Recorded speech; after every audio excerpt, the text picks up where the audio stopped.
हरियाणा में भारतीय जनता पार्टी अपनी पहली लिस्ट जारी कर चुकी है, लेकिन इस लिस्ट को जारी करने के बाद में पार्टी में इस्तीफे की झड़ी लग गई है। अब एक के बाद एक हरियाणा बीजेपी से दिग्गजों के इस्तीफे देने का क्रम जारी है। इस सब के बीच में कई ऐसे वीडियो भी सामने आए हैं जिसमें टिकट कटने के बाद में दिग्गज नेता फूट फूट कर रोते हुए नजर आ रहे हैं।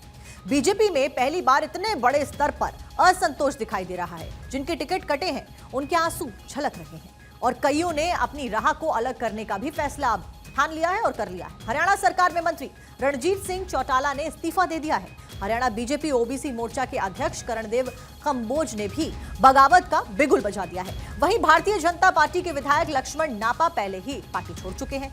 कविता जैन पूर्व कैबिनेट मंत्री का सोनीपत से टिकट कट गया, जिसके बाद वो रोती हुई नजर आई। लक्ष्मण नापा रतिया के विधायक, टिकट नहीं मिलने के कारण बीजेपी से इस्तीफा दे दिया गया उनके द्वारा भी। अब रतिया से पूर्व सिरसा सांसद सुनीता दुग्गल को मैदान में उतारा गया है।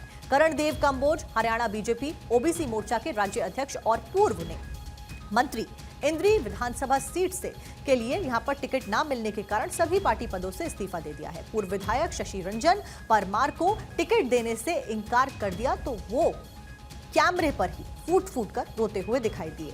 और इस सब के बीच में हरियाणा भाजपा में इस समय असंतोष मचा हुआ है और ऐसी ही तस्वीरें सामने आ रही है। शीर्ष नेतृत्व ने जैसे ही विधानसभा के 67 उम्मीदवारों की लिस्ट जारी की, उसके तुरंत बाद ताबड़तोड़ इस्तीफे का दौर बीजेपी में जारी हो गया। अब कलामवाली के पूर्व विधायक बलकौर सिंह ने पार्टी से इस्तीफा दे दिया है। वे साथियों के साथ में दिल्ली रवाना हो गए हैं। अब खबर यह भी मिल रही है कि वो अपने राजनीतिक साथियों के साथ में कांग्रेस में शामिल हो सकते हैं। वहीं भारतीय जनता पार्टी इसे टिकट ना मिलने के बाद में सावित्री जिंदल ने हिसार से निर्दलीय चुनाव लड़ने का ऐलान कर दिया। आपको बता दें कि सावित्री जिंदल ने समर्थकों से कहा कि मैं बीजेपी की प्राथमिक सदस्य नहीं हूं। मैं चुनाव ना लड़ने के बारे में बोलने के लिए दिल्ली से वापस आई थी, लेकिन आपका प्यार और विश्वास देखकर मैं चुनाव लड़ूंगी, और उन्होंने अकेले चुनाव लड़ने के लिए कह दिया है। इस सब के बीच में जो इस्तीफों की झड़ी है वो लगती हुई नजर आ रही है। आपको ये भी बता दें कि गृह मंत्री अमित शाह से जब बात की गई तो क्या कुछ उनके द्वारा कहा गया वो आपको सुनवाते हैं। यहाँ बीट के लिए नहीं होता है, ऐसा हमारे यहाँ टिकट के लिए होता है। भले आदमी छोड़ो यार, ये यहाँ बीट के लिए नहीं होता है, ऐसा हमारे यहाँ टिकट के लिए होता है। भले आदमी छोड़ो यार, ये यहाँ बीट के लिए नहीं होता है, ऐसा हमारे यहाँ टिकट के लिए होता है। भले आदमी छोड़ो यार। और इसी खबर के ऊपर ज्यादा जानकारी लेकर डॉक्टर थानेश्वर शर्मा हमारे साथ में जुड़ गए हैं। थानेश्वर, किस तरीके से इस पूरे क्रम को समझा जाए? एक तरफ भारतीय जनता पार्टी तमाम कोशिशें कर रही है कि हरियाणा में जीत का परचम लहराया जाए और विधानसभा में जीत दर्ज की जाए, हरियाणा की अगर बात करें, लेकिन वहीं दूसरी तरफ तमाम जो विधायक हैं, नेता हैं, जिनका दबदबा अच्छा खासा है उन जगहों पर, उन्हीं में असंतोष पैदा हो रहा और इस्तीफों की झड़ी लग गई। और ये पहली बार ऐसा, कैसे बीजेपी ऐसे जीत पाएगी हरियाणा में? साक्षी, बिल्कुल ठीक कहा आपने। हरियाणा में जब से बीजेपी की पहली लिस्ट आई है उसके बाद हरियाणा में बवाल मच गया है। चारों तरफ इस्तीफों की मैं कहूं तो एक लहर सी आ गई है। भारत 24 में पहले भी हमने ये समाचार दिखाया था कि रतिया और गोहाना में, जैसे ही रतिया से सुनीता दुग्गल का और गोहाना से अरविंद शर्मा का नाम आया तो वहां के जो लोकल नेता थे उन्होंने उनके पुतले तक जला दिए थे। अब रतिया में आपने देखा मौजूदा विधायक लक्ष्मण नापा थे। लक्ष्मण नापा ने जैसे ही सुनीता दुग्गल का टिकट अनाउंस हुआ तुरंत पार्टी छोड़ दी। करणदेव कंबोज देख लीजिए किस तरीके, मुख्यमंत्री स्वयं उसे मनाने गए। उन्होंने, मुख्यमंत्री ने जैसे ही हाथ आगे बढ़ाया उनसे मिलाने के लिए, तो उन्होंने हाथ मिलाने से भी साफ मना कर दिया। और वहां पर मुख्यमंत्री को करणदेव कंबोज के साथ साथ उनके कार्यकर्ताओं ने भी बहुत खरी खोटी सुनाई। अब उधर से कविता जैन देख लीजिए। कविता जैन ने 8 सितंबर तक का समय दिया पार्टी आलाकमान को कि 8 सितंबर तक दूसरी लिस्ट आए, उसमें मेरा नाम अनाउंस कर दीजिए या कुछ कीजिए, सीट चेंज कीजिए, अन्यथा मैं कुछ भी करने को मजबूर हूं। आप समझ, दूसरी तरफ आपने देखा कि नवीन जिंदल बीजेपी के सांसद है कुरुक्षेत्र से, लेकिन उनकी माताजी को जो सुनने में आ रहा था कि सास से टिकट दी जाएगी, टिकट नहीं दी, तो उन्होंने भी सीधा सीधा, देश की चौथी बड़ी अमीर महिला स्वयं कह रही है कि मैं निर्दलीय चुनाव लड़ूंगी। इसके बाद आज कालावाली से आ गया, बलकौर सिंह ने पार्टी छोड़ने का निर्णय किया। तो जिस तरीके से पार्टी में ये बगावत का सुर उभर रहे हैं, इसकी पहले से उम्मीद थी, क्योंकि जिस तरीके से पार्टी को विश्वास था कि हम बहुत ही अनुशासित पार्टी हैं, हमारे कार्यकर्ता बहुत अनुशासित हैं, वो अगर किसी दूसरे की टिकट चेंज भी कर देंगे तो किसी तरह का कुछ विवाद नहीं होगा।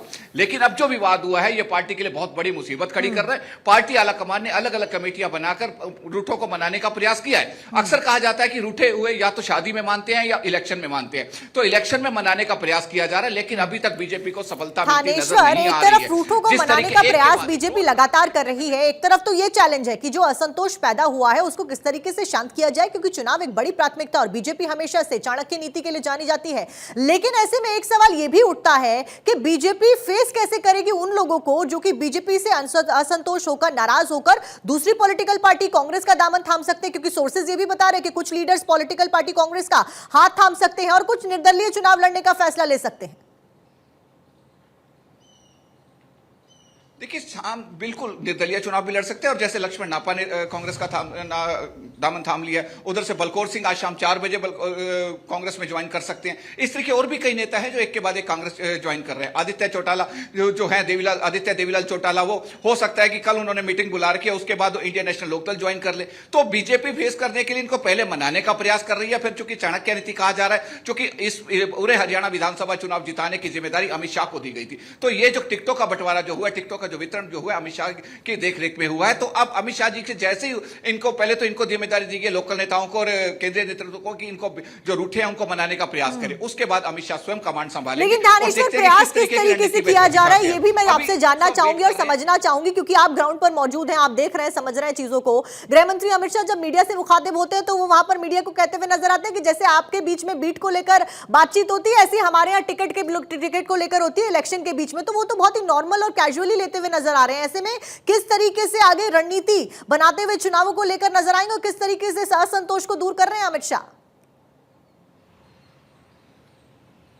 साक्षी, ये इलेक्शन है। इलेक्शन में अगर आपके चेहरे पर डर नजर आ गया तो आधा चुनाव तो आप उसी समय हार जाएंगे। अमित शाह जिस तरीके लाइटली ले रहे हैं, बिल्कुल उनकी रणनीति का एक पार्ट है। उनके चेहरे पर जो कॉन्फिडेंस दिखा और जिस तरीके से मीडिया को उन्होंने लाइटली दिखाया, ये इलेक्शन में जरूरी होता है। अगर कैंडिडेट के चेहरे पर या केंद्रीय नेतृत्व के चेहरे पर अगर थोड़ा सा भी डर दिख गया तो पब्लिक वोटर्स जो है वो बहुत तेज है आजकल, वो वोटर्स एकदम उस पार्टी से दरकिनारा कर लेते हैं। अमित शाह ने जिस तरीके लाइटली लिया, पूरे मीडिया ने इसको दिखाया, अब पार्टी जो नाराज है अब उन तक ये मैसेज जाएगा कल, क्योंकि कर्णदेव कंबोज से मिलने 2 दिन पहले स्वयं मुख्यमंत्री नायब सिंह सैनी गए थे, वो माने नहीं है। अब कुछ और नेताओं को भेजा जा रहा है, कर्णदेव कंबोज को मनाया जाए। इधर रामविलास शर्मा जो पार्टी के वो वरिष्ठ नेता है, जब पार्टी का हरियाणा में कोई नाम लेने वाला नहीं था तब वो बीजेपी को सपोर्ट करते थे, बीजेपी का झंडा उठा के चलते थे। उन्होंने भी कल बगावती सुर दिखाते हुए अपनी कार्यकर्ताओं की बैठक बुलाई और सीधा सीधा पार्टी आलाकमान को कहा कि यदि महेंद्रगढ़ से टिकट नहीं दी गई तो हम कुछ भी कर सकते हैं। आप देखिए, इतने वरिष्ठ नेता जब ये सब कर सकते हैं तो ग्राउंड के जो अभी कल के आए अलग अलग पार्टी से आए हुए नेता वो तो कुछ भी कर सकते हैं। अभी रणनीति बीजेपी पहले तो इनको मनाने का प्रयास कर रही है,